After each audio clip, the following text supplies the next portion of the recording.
धनी बहरा में समाचार अपन सुनावा। तू कैसे बाड़ूवे धनिया मुंह खोल के बतावा।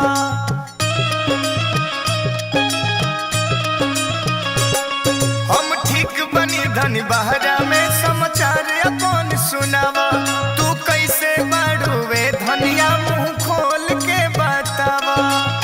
केहू मन रखनी कहे, केहू हमके फेकनी कहे, कुछ कहे हो ऐसैया ऐसैया देवरा मन रखनी कहे, ननदी तो फेकनी कहे, सास कौआ हकनी कहे हो ऐसैया देवरा मन रखनी कहे, ननदी तो फेकनी कहे, सास कौआ हकनी कहे हो।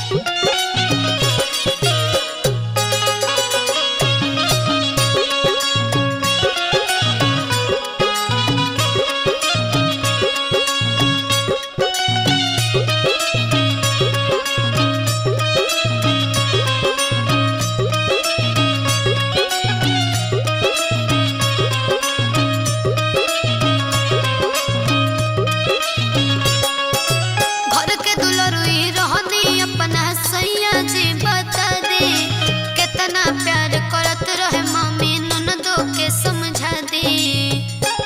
ई बात बा ठीक बा सुन। तू पढ़ल लिखल बाड़ू धनिया केहू से जुबान न लड़ई ह। चुपचाप बात सब सहल करो हमरो तू लाज बचई ह।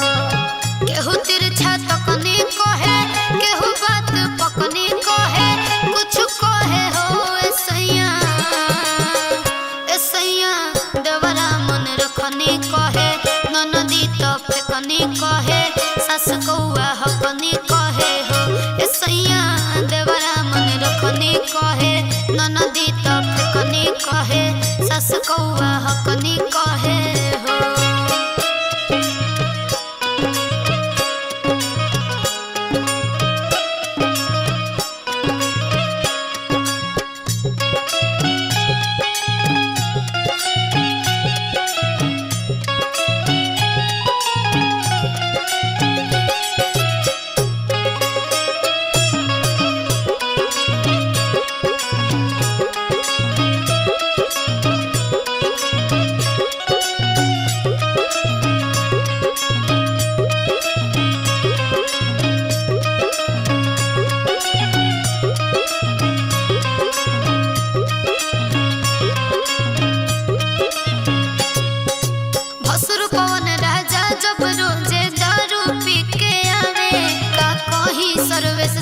ससुर जी बिन मतलब गरियावे।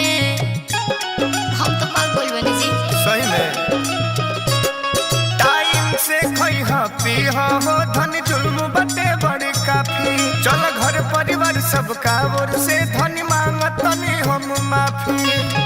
केहू कान फुकनी कहे, केहू हमके कुखनी कहे, कुछ कहे हो ऐसैया ऐसैया देवरा मन रखनी कहे, ननदी तो फेकनी कहे, सास कौआ हकनी कहे हो ऐसैया देवरा मन रखनी कहे, ननदी तो फेकनी कहे, सास कौआ हकनी कहे।